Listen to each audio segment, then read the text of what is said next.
अस्सलाम वालेकुम, मेरा नाम मुबशर लुकमान है। आप देख रहे हैं मुबशर लुकमान यूट्यूब चैनल। एक बड़ी इम्पॉर्टेंट बात मैंने आपसे शेयर करनी है आज, और इसको प्लीज़ जो है ना, ख़ास तौर पे उन लोगों पे जो बड़े इंडिया नवाज़ हैं और इंडिया फ्रेंडली हैं, मैं उन तमाम लोगों के लिए ये एक बात बावर कराना चाह रहा हूँ। मैंने अभी कुछ दिन पहले यूट्यूब पे एक वीडियो किया, एक इंडिया के बहुत सीनियर जर्नलिस्ट से मैंने इंटरव्यू किया, जो 2 पार्ट्स में था। और पहले पार्ट में था इंडिया और चाइना जो एस्केलेशन हो रही है लद्दाख के ऊपर, उसके ऊपर, और दूसरा पार्ट था कि कोविड-19 और गिरती हुई इंडियन इकॉनमी के लिए मोदी जो है वो क्या कर रहे हैं, क्या वो काफ़ी है कि नहीं। अच्छा, उन जर्नलिस्ट को मैं जानता हूँ, उनकी इंटेग्रिटी जो है वो बड़ी कमेंडेबल है, और उन्होंने बड़े खुलकर अपने ख़यालात का इजहार किया, और उन्होंने बताया कि पूरी बात नहीं बताई जा रही इंडियन मीडिया के अंदर कि चाइना क्या क्या कर रहा है और इंडिया को किस तरह से मार पड़ी वहाँ पे, और इंडिया क्या क्या कर रहा है वो उन्होंने उसके मतलब भी बताया, और इंडिया के जो तमाम हमसाया ममालिक से टेंशन चल रही है उसके ऊपर भी उन्होंने रायज़नी की। अच्छा, दूसरे पार्ट में उन्होंने बताया कि किस तरह कोविड-19 जो है उसको मिस हैंडल किया गया, और राशन देने के बहाने के 90 करोड़ रुपए का राशन दे रही है अगर हुकूमत एक महीने में, तो उन्होंने उसको किस तरह से गलत तरीके से डील किया, और किस तरह इंडियन इकॉनमी जो है वो सीरियसली नोज डाइव कर रही है। हमने लगा दिया, और मैंने उसमें कोई चीज़ एडिट नहीं की। कुछ बातें उन्होंने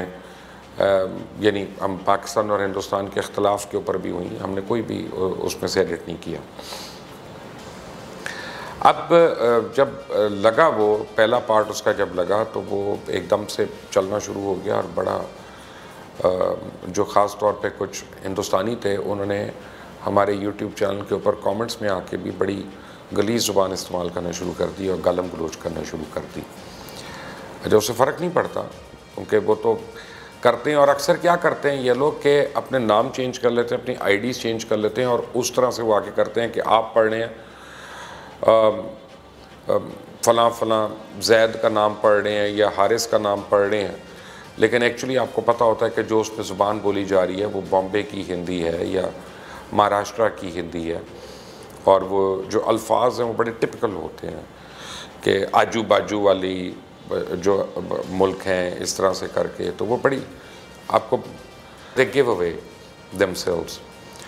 तो बड़ी गालम गलोच हुई। खैर, हम उसको देखते रहे। दूसरे दिन सुबह को दूसरे वाला उनका पोर्शन लगाया हमने। रात को तकरीबन पाकिस्तान के 12:30 बजे मुझे वहाँ से फ़ोन आया उनका, बहुत ही डेस्परेट किस्म का फ़ोन आया कि काफ़ी गुंडे लोग जो हैं, गालिबन आरएसएस के हैं, उन्होंने घर का घेराव कर लिया, दफ्तर के ऊपर पहुँच गए और धमकियाँ दे रही हैं, और यहाँ पे पुलिस में मेरे ऊपर पर्चे हो रहे हैं, और मेरी ज़िंदगी को ख़तरा हो गया, तो प्लीज़ इस इंटरव्यू को डिलीट कर दें। तो मैंने कहा अच्छा। हमने फ़ौरन उस इंटरव्यू को डिलीट कर दिया, हमने उसको अनपब्लिश कर दिया जैसे यूट्यूब पे होता है। और उसका एक फ़ायदा ये होता है कि अगर किसी ने उसका लिंक डाउनलोड भी किया है तो वो उसके लिए लिंक जो है इनफेक्टिव हो जाता है। हमने कर दिया। अच्छा, उसके बाद अगले दिन मैंने पता किया, यानी दोपहर के बाद, तो मुझे पता चला कि काफ़ी सीरियस इशू है और उनके ऊपर लीगल चार्जेस लगने वाले के लिए उन्होंने हुकूमत के ख़िलाफ़ को बात की। फिर मैंने 2 से 3 और अपने वाकिफ़ थे जो इंडियन जर्नलिस्ट, उनको मैंने कॉल्स की, जिनमें से एक दुबई में और 2 इंडिया के अंदर, और मैंने कहा भाई चाइना और इंडिया की जो स्टैंड ऑफ है उसके ऊपर हमने आपका पॉइंट ऑफ व्यू लेना है। तो उन्होंने फ्लैट रिफ्यूज़ कर दिया। उन्होंने कहा जी आप वो फ़लाँ इंटरव्यू आपने किया है ना, उसका खुमियाजा तो अभी उसको भुगतना पड़ेगा, हम नहीं आना चाहते। हमारी हुकूमत जो है और हमारे लोग इस मामले में वहशी हो गए हैं कि हम कोई बात अगर हम ऐसी करें जिससे हिंदुत्व की सोच या मोदी का जो अखंड भारत का जो ख्वाब है उसके ख़िलाफ़ अगर जाती है, तो वो हुकूमत तो बाद में आती है, लेकिन पुलिस आंखें मोड़ लेती है और वो आके मारते हैं। और बहुत से ऐसे इंसिडेंट्स हैं जहां सहाफ़ियों को वहाँ बहुत ज़्यादा तशद्दुद हुआ है, उनके ऊपर मॉब लिंचिंग हुई है,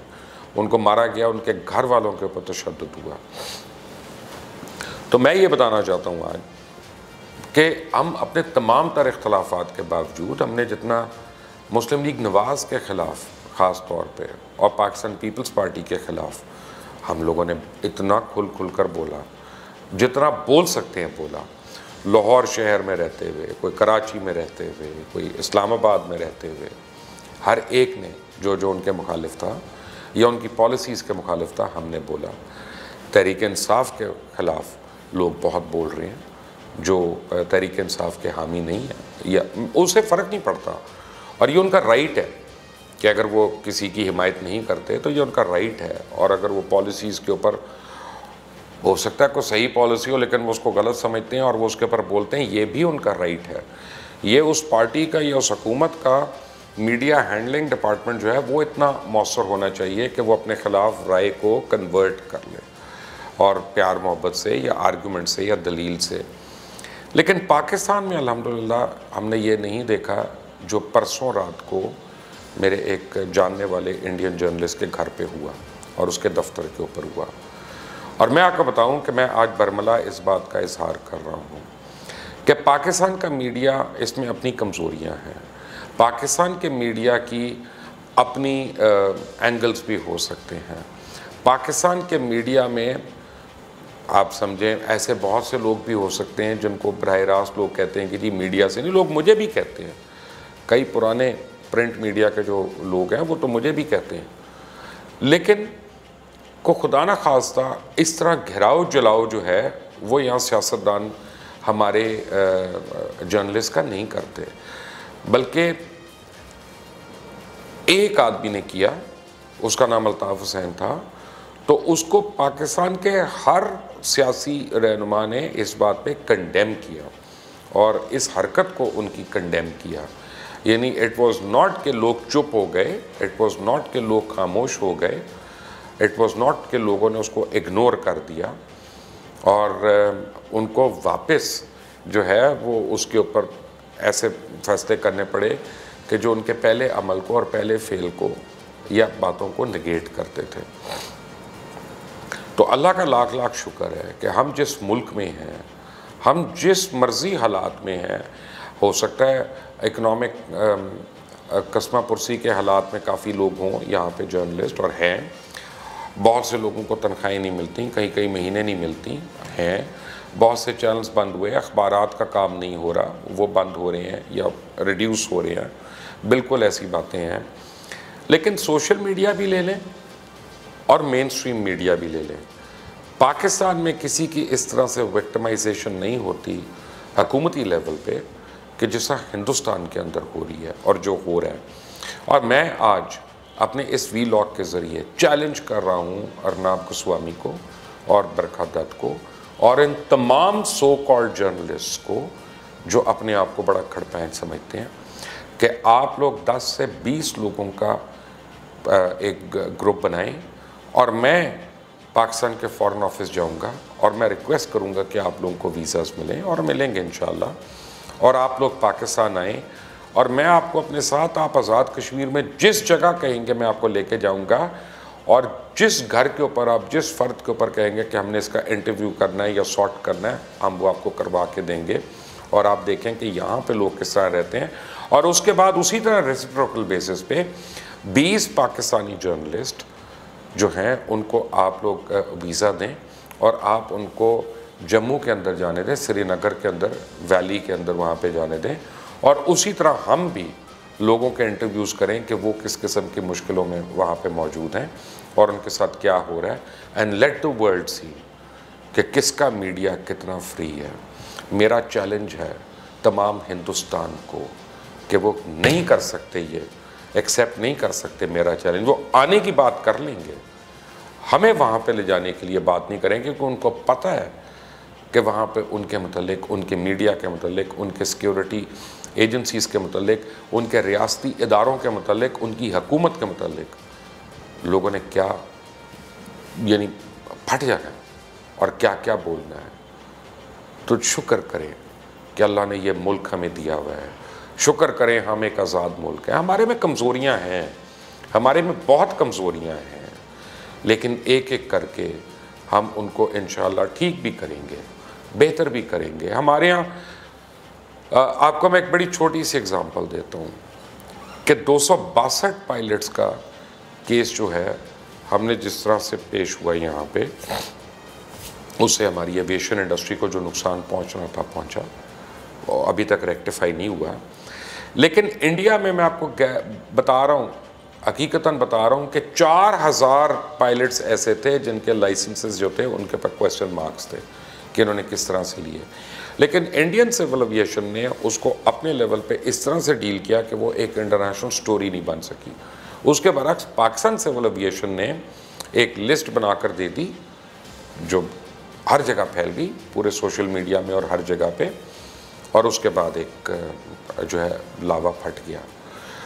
हमें बस ये सीखना है कि हमने अपने प्रॉब्लम्स को हैंडल कैसे करना है। हमने ये सीखना है कि हमें कमज़ोरी है, हमारे में बुराई भी हो सकती है, और है कई बुराइयां हमारे अंदर, उसकी निशानदेही भी हम लोग करते हैं, कुछ लोग हमारी निशानदेही करते हैं, लेकिन हम उसको इम्प्रूव करने की कोशिश करते हैं, हम उसको ठीक करने की कोशिश करते हैं।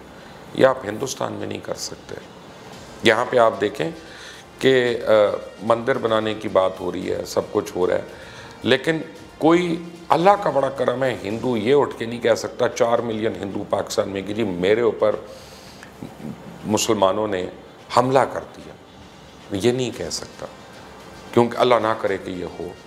क्योंकि उस लिहाज से पाकिस्तान जो है एक बहुत टॉलरेंट सोसाइटी है और पाकिस्तान में बड़ा सब्र है। हम तो अपने ऊपर किए हुए जुल्म जो हैं, बहैसियत कौम में बात कर रहा हूँ, हम उनको भी इग्नोर कर देते हैं, हम उनको भी दरगुजर कर देते हैं। और ये छोटी बातें नहीं हैं, हमें फ़ख्र होना चाहिए कि हम अल्हम्दुलिल्लाह एक आज़ाद रियासत, एक आज़ाद मुल्क के शहरी हैं। और जो जो इंडिया की मिसाल हमें देता है, डेमोक्रेसी की, सेकुलरिज्म की, इंडिपेंडेंस की, उसको मैं क्या कहूँ कि खुदा के लिए अपना इलाज कराओ जाके। You are watching Mubashshir Luqman YouTube channel. मेरा ये जो ऑफ़र है ना जर्नलिस्ट के ग्रुप्स के आने और जाने की, इसको शेयर करें इंडिया में, हर जर्नलिस्ट को टैग करें, हर चैनल ओनर को टैग करें, हर एडिटर को टैग करें, हर चीफ एडिटर को टैग करें, हर रियासती यानी जो उनका पॉलिटिशियन है उसको टैग करें और उनको चैलेंज करें कि भाई ये चैलेंज है तुम्हें, तुम हमारे बंदों को जम्मू में आने दो, हम तुम्हारे बंदों को यहाँ पे बुलाते हैं। दुनिया देखे कहाँ पे जुल्म हो रहा है, और दुनिया देखे कहाँ पे